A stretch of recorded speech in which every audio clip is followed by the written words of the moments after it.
Welcome to Galactic Historian, welcome to the museum, and welcome to another lore tour.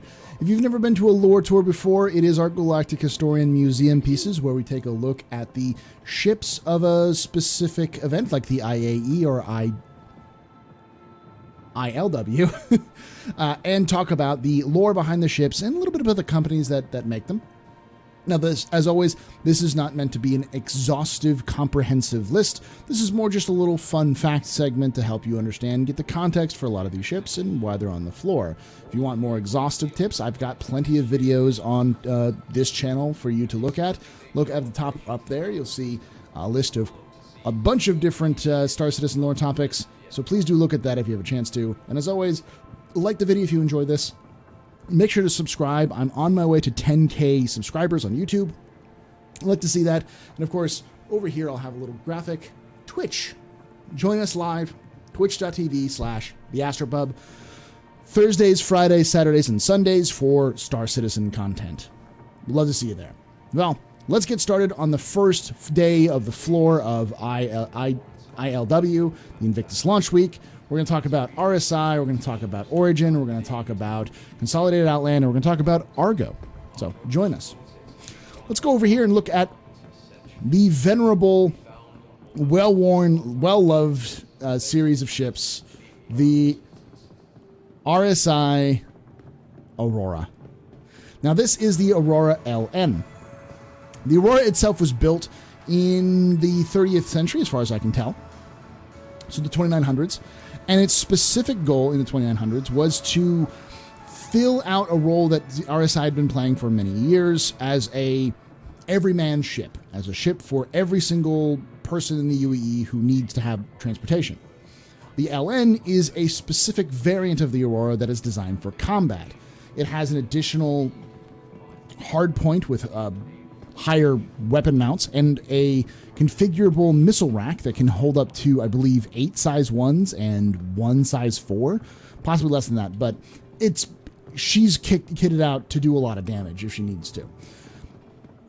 So the Auroras themselves are often used as cheap militia ships for people on the frontier who need to have protection, but you won't typically see these ships used in a lot of military contexts, though they may be used for things like training or simple transportation. Next, we're going to take a look at one of the big workhorses of the RSI line, the Constellation. Now, the Constellations were first built in 12, I think? 2712. So towards the end of the Meser era and the very beginning of the new era, these were built as a means to expand their civilian lines. Their butting heads with the Meser government meant that they had less and less government contracts. So they tried to fall back on a lot of their civilian designs. So they designed the Constellation as a way of kind of building a jack-of-all-trades ship to try to fill as many roles as possible with one frame so that it wasn't as expensive to build. The 3 of the 4 variants are up here, and we'll talk about the 4th variant here in a moment. This is the RSI Constellation Andromeda. The Andromeda is the baseline class. It is designed as a jack-of-all-trades ship. It can do trading, it can do exploration, it can do fighting, has loads and loads of missiles, 2 turrets, and a cargo bay that can fit a Ursa rover, a vehicle that was built specifically for the Constellation, and a Merlin, another ship that was built exclusively as a snub fighter for the Constellation as well. So this is the workhorse, the main line, and then everyone else is a variant of this. This is the Aquila. The Aquila is an exploration variant, as kind of like a poor man's Carrack, built before the Carrack was existing, but this was designed as to take all the ruggedness and the flexibility of an Andromeda and turn it into a exploration vessel. It sacrifices the top turret for a suite of scanners to improve its scanning ability. And it has a cargo bay. It comes stock with a RSI Ursa rover and a Merlin P-52 Merlin. Lastly, but not least, and then we'll talk about the Taurus here in a bit. This is the Phoenix. So the Phoenix is the latest in a long line of storied history or storied traditions with RSI. RSI has always produced luxury craft. It was one of their mainline ways of making money early in the times of the Meso era. And they kind of don't do that anymore. So the Phoenix is the last bit of that tradition. It takes all of the same frame, the same design aspects of the Andromeda and the Aquila, with 2 turrets, a snubcraft, and a rover. But the rover is supposed to be a specific upgraded version of the Ursa called the Lynx, and the snubcraft is the P-72 Archimedes, not the Merlin, which is a significantly upgraded version of the Merlin. The interior has a lot more spacious. It has a bar. It has a hot tub.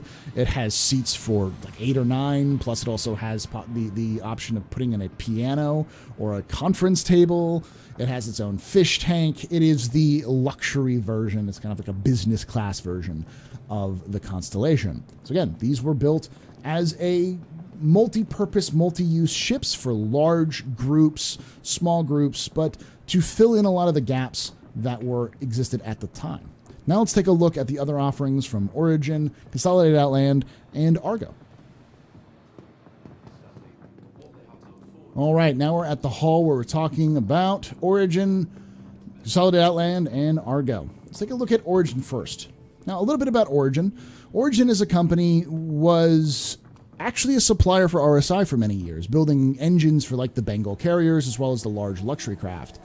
And they eventually decided to start out their own luxury ship lines and eventually superseded RSI in the luxury ship department. Now, let's start with the 100 series. Now, the 100 series is technically the first ships that Origin ever really built for the civilian market. But the 100 we see today is not that 100. This is a new version of the 100 with the AIR system, which stands for Adaptive Intake Refinery. The air fuel intake, designed to take kind of atmospheric and space gases and turn them into hydrogen fuel for the ship to allow it to stay out longer for longer periods of time. All Origin ships have them. The 100 series that's before you was the test bed. It was the first ships that were introduced with them fairly recently. The current 300s, 600s, and 800s all also have them. But the 100i series has these. This is the 125A, which is the combat variant of the 100 series. It is designed for combat, but with some luxury aspects as well as some, as you can see, there's some cargo stuff. And a bed. So it gives you a little bit more flexibility in combat, but still retains its fairly simple design. Now, the first real everyman ship that they were able to build was the 300 series. This is seen as the luxury for a budget. It's designed for your average Joe to purchase as a midlife crisis ship, as it were. And because of that, because it's more of a luxury for the everyman, it's more of a common ship, it has many different variants. The 300i, the 315P, the 325A, and the 350R. Now, this is the 325A, which is an upgunned combat version for this luxury manufacturer. I believe that both of these ships may be used in the UAE military and in militia as sort of high-end escorts or transports for VIPs, much like many of the other Origin ships are as well. But it's also because they're combat ships, and ILW is all about combat ships. Now we're going to talk about the newest kid on the block, Consolidated Outland. Silas Kerner's little side pet project, Consolidated Outland was formed in the Bremen system as a way to challenge the status quo of the ship manufacturing industry, especially RSI. The Mustangs were built as a first line of purpose-built ships by CNOU, by Consolidated Outland, specifically under the brand CNOU. Before this, Silas Kerner actually built ship upgrade kits, including an upgrade kit from a C7C, or an F7C to an F7A. If you have that rare upgrade kit from an F7C to an F7A, that is made by Consolidated Outland. Little fun fact for you. So this is the Delta version of the Mustang. The Delta is the arch enemy and rival of the Aurora LN. It's designed as the combat militia variant for the Mustangs, which were designed as a replacement for the Aurora. The Consolidated Outland, heavily in their marketing, talked about how the Aurora is old, it represents sterility, and this represents the future.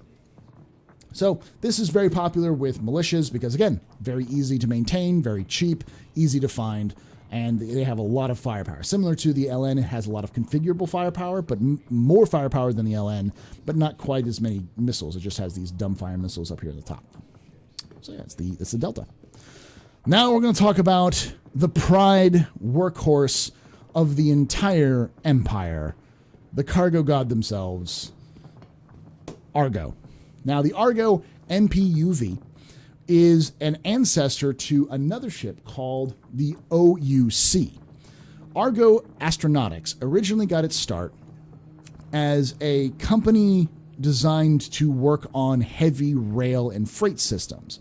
So all of the transports you see that take you from place to point in cities in Star Citizen right now are likely developed and built by Argo themselves. They build those sorts of public tram systems and heavy freight systems like that. The OUC was seen as a shuttle. It carried lots and lots of cargo and crates from point A to point B to help unload larger ships and bridge the gap between large ships and small shuttles. It was one of, if not the backbones of the commerce in the UEE, the UPE, and the UNE. Argo is that old.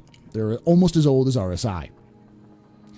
So when the OUC was taken out of service in 2665, there was still a lot of request for it because the OUC was often just called the Argo. It wasn't called the OUC. People referred to it as the Argo. That's because how synonymous that ship became. So Argo Astronautics went to the drawing board and redesigned the OUC to fit the modern UEE requirements and came out with the Argo MPUV, or the Multi-Purpose Utility Vehicle. This is the Argo MPUV, the cargo variant. You see there's one seat in the back, but it's mostly just cargo. You can see these little roll cages in here for miscellaneous equipment and such if you need to. But that is a large cargo grid for the ship of its size. That's something like 2 to 4 SCU, I think, back there. So it's nothing just to shake a stick at. The MPUV is 100% the backbone of commerce in the UEE.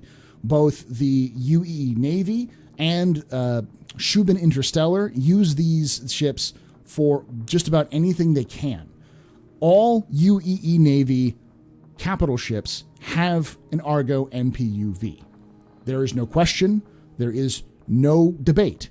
The MPUV is in every single capital ship in the UEE.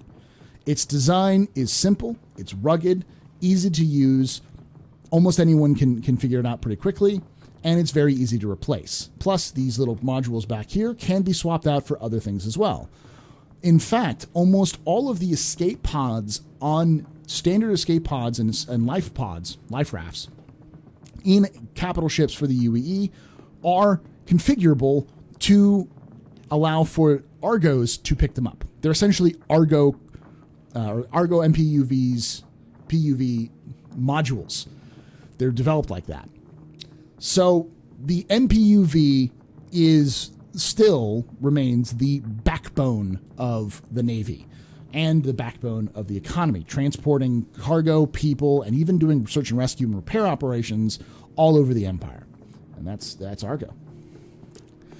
Now, before I let you go, let's go talk about the future of the ships coming into Star Citizen and their roles in the Empire as of today with the Holo Viewer. And we'll take a look at the bespoke rover for RSI as well. I realized a little too late that I actually skipped over one of the ships from RSI, so I apologize. We're going to talk about that right now, then we'll move on to the rest of it. This is the Mantis. The Mantis is a police ship, police and security enforcement ship, designed with quantum snare technology. Now, a little bit about how quantum works in Star Citizen. So the quantum drives work similar to Akubari warp drives. You essentially warp space in front of you and then move through that warp space through a warp field. But in this case, they call them quantum fields, and they're designed to let you go up to or almost at the speed of light. But that still takes a long time, which is why jump points are more efficient for travel purposes. The way that they work in terms of safety, though, is because they're constantly moving very fast, they have sensors in front of them, which actually limits their speed, which is the reason why they can't go over certain speeds, to try to gauge where they're going and what's in front of them, to try to update as much as possible.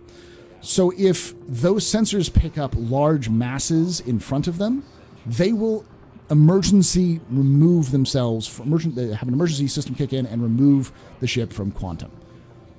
That is what this ship is designed to do. It's designed to spoof massive amounts of mass, a huge mass object with its own systems, as a means to try to get quantum drives to get knocked out and try to knock quantum ships out of quantum.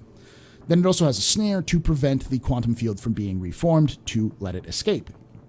So the Mantis, again, designed as an enforcement vehicle. It's designed with the means to work with other ships for blockades, for checkpoints, and it's also used by a little bit of cheeky pirates to do the same thing. So it is RSI's main non-military, but some civilian, or some military, but mostly civilian and law enforcement options. Now let's go look at the Ursa and the future ships.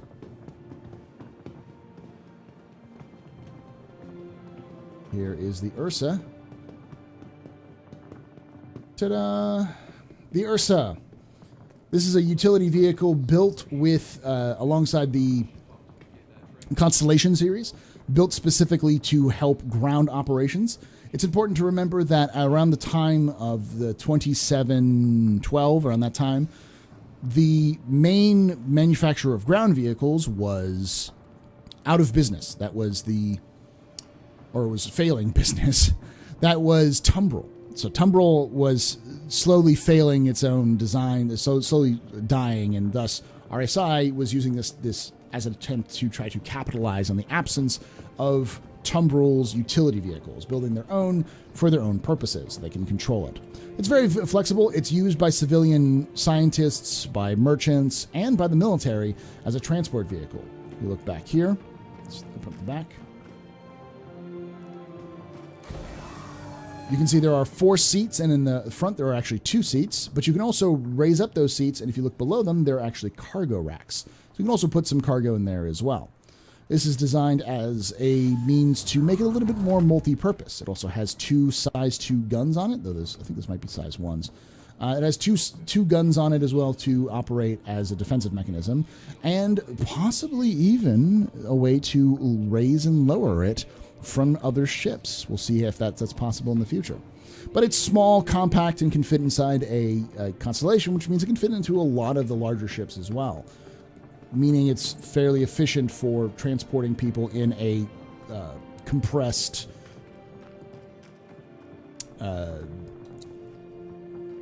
environment, allowing for you to not have to wear a spacesuit while traveling, which saves on oxygen and makes it easier for traveling and such. All right, let's look at the ships which are coming up to the verse, who may have their own little lores themselves in the Holoviewer.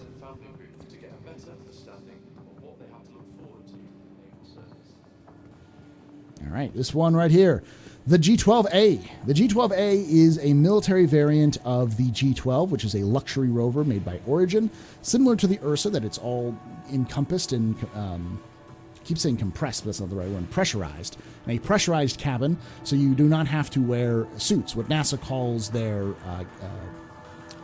khakis and polo environment. Now, the G12A specifically is a military variant because it's designed to have a little bit more armor and some missiles on it to protect itself from hostile attacks. This is used to transport diplomats, to transport VIPs, admirals, generals, so on and so forth. And she's taking a selfie, which is kind of funny. Okay, that's... There we go. All right, next we're going to look at the pride of most people's fleets, the RSI Polaris. Now, the Polaris got an interesting history. The Javelin and the Idris are both well-loved, venerable ships. But venerable is also another word for old and aging and needs to go away. Aegis has been falling out of favor for a very long time, and RSI has been regaining the ground that Aegis has been losing in the large ship department. The Polaris is designed as sort of a replacement for the Idris without having to say they're the replacement for the Idris. It's designed with very similar designs, specifications as the Idris. It has large crew complement. It has a space for at least one fighter, so it's a little bit less useful than Idris in that case. But it also has large amounts of torpedoes, firepower, and speed. Its design is much more akin to the needs of, or much more in fitting with the needs of the modern military for the UEE, especially dealing with the Van Duel. So the Polaris was built during the Militia Mobilization Initiative after the attack on Vega. It's still under development and will be released soon, but it is designed again as the next patrol ship of the UEE. Now let's take a look at the last variant, which is yet to be released, but is one of those very important ships in the UEE Merchant Navy, the Taurus. So, the problem with the Star Citizen universe that people need to understand is that the jump points are variable in size. Large jump points are huge, massive, can fit multiple Bengal carriers in at the same time. But small jump points may be only as big as a freelancer. So not all routes are built the same, and if you have the smaller ship, it means you can go through more jump points. But it also means less range. So trying to strike a balance, most medium to large ships are the ones that you will see the most often. The Taurus here has an advantage to other ships. It's smaller than ships like the Hercules, but has a pressurized cargo bay compared to ships like the whole series, the whole A's and B's. So while it doesn't have the same amount of cargo space, it does have a little bit more protection and has the rugged dependability of the Constellation series. It swaps out one of the turrets and its Merlin for more cargo space. So the Taurus is designed, in fact you see the new design up here with the rounded cockpit, which is interesting, is designed as sort of this middle zone merchant navy cargo vessel. So that's the Taurus. Then we've got if I said that the Idris was old, this thing is ancient. This is the Perseus. The RSI Perseus was built in the early 26th century. That's the 2500s. It was built specifically as a patrol ship, mostly designed to not fight battles, designed to look tough and be mean. Now, its size is a little deceptive. It's only slightly bigger than the Constellation. It's actually not even, it's around the same size as, say, the Hammerhead. It's not very large in terms of a ship. The Polaris is much bigger than it. But it was designed as a small patrol craft to be able to enforce the peace for the UNE, the UNE, and the UPE. We're talking about very early governmental bodies. It did this with two turrets with two size 7s each on them. You see this back here. So two size 7s on one turret and two size 7s on the other. These are called subcapsulators. They're big, mean guns designed to move slowly, but when they hit a target, they destroy it, as long as it's smaller, as the same size or smaller than them. For reference, size 7 guns, I think there's maybe one or two on an Idris, and there are like a dozen, like a dozen or so on a Javelin. So having this much firepower is pretty impressive. But it was built in a time long, long ago, during a time period when humanity was still not too sure about shield technology. So most of the shields that humanity built were on much larger ships with large power plants. While the Perseus likely had shields, its shields probably were not that good, so it relied more on its own physical armor and automated turrets. So these automated turrets up here to intercept missiles and ballistics, as well as to keep it into the fight. This means that it was not really designed with any modern technologies in mind. As a result, wasn't really considered a very good ship up until very recently. However, it did serve with distinction along the front lines between the Xi'an and humanity in the UEE during the Xi'an-Human Cold War, but was mostly forgotten towards the end of the Meso era, and I think most of them were phased out by the 30th century. That all changed, though, during the Battle of Oberon, which happened in 2946, 2947. When a Vandal fleet invaded the system of Oberon, and the humanity, with the UES Retribution at its head, intercepted them and took them on. One of the ships that was in the Battle of Oberon, set in one of the more pivotal points, was the UES Achilles, a Perseus-class vessel, which was designed there to stop the Vandal from breaking the lines of the Navy vessels. Problem is, it was outsized and outgunned by 3 or 4 destroyers, and it didn't care. It managed to disable or destroy 2 to 3 destroyers, things 3 times its size, before it was destroyed itself or disabled itself. And that had a lot to do with its design. Its design was built in an old time before shield technology was as good as it is today. As a result, its armor was able to withstand the blows by the Vandal physical weapons, and its weapons, because it was way outgunned for its size, were able to punch holes into the Vandal armor, and its automated turrets were also worked as, its PDCs, as it were also used fairly effectively for offense as well as defense. Because of its spectacular performance in the Battle of Oberon, Admiral Bishop himself asked RSI to reintroduce the Perseus. So the Perseus has been redesigned for modern use. This is the result of the new Perseus project. Better shields, same old design, same tough armor, designed for long-range patrol vessels with a maximum crew of 6, I believe.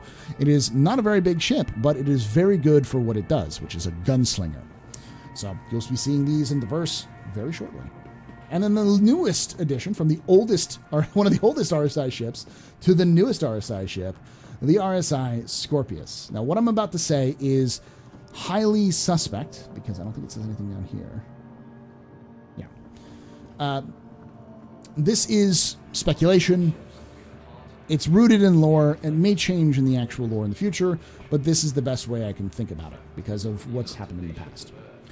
In the 2930s, the UEE Navy was looking to replace the aging F-7A. The F-7A had a refit in the early 30th century, but again, the design itself was something like 100 years old. And while the original design did really well against the Vandal Scythe, as the Vandal became more dominant, more used to humanity, they needed something a little bit better. So the UEE needed a replacement for the F7, which was a heavier variant, a heavy fighter. 3 companies introduced their own brands. Number 1 was Aegis. Aegis introduced the Dogfighter 3000, which would eventually become the Sabre. The Anvil introduced the F8 Lightning, which became the choice that the UE would go with, and RSI introduced the RSI Black Widow. Now, the RSI Black Widow likely became the RSI Scorpio. Now, similar to the Sabre, which also has been introduced and used for the UE military, the Scorpio has also had its time in the UE military, as well as civilian defense force and mercenary positions as well. It is a heavy fighter designed for 2-person use, designed for long-range escort, and built in the same venerable style as the Hurricane, with its dual cockpit with a large remote turret on top, with a little bit more aerodynamics in mind than the very, very ancient Hurricane, which is something like 300, 400 years old in terms of its original design. So that's the Scorpius. We'll learn more about its lore here in the future, but that is the floor for ILW Day 1 and 2 for RSI, Origin, Consolidated Outland, and Argo. Hope you enjoyed this. Remember, please hit that subscribe button if you enjoyed this. We'll be doing this all week, so hit that little bell icon as well if you want to know when these come out as soon as they come out. Make sure you like it and spread the word around about this if you have people in your organizations or whatever who might want to know a little bit more about the ships they're picking up. And like I always say, hope to see you again. Oh wait, no, we're doing Galactic Historian. Like I say every time, ex Historia ad Astra.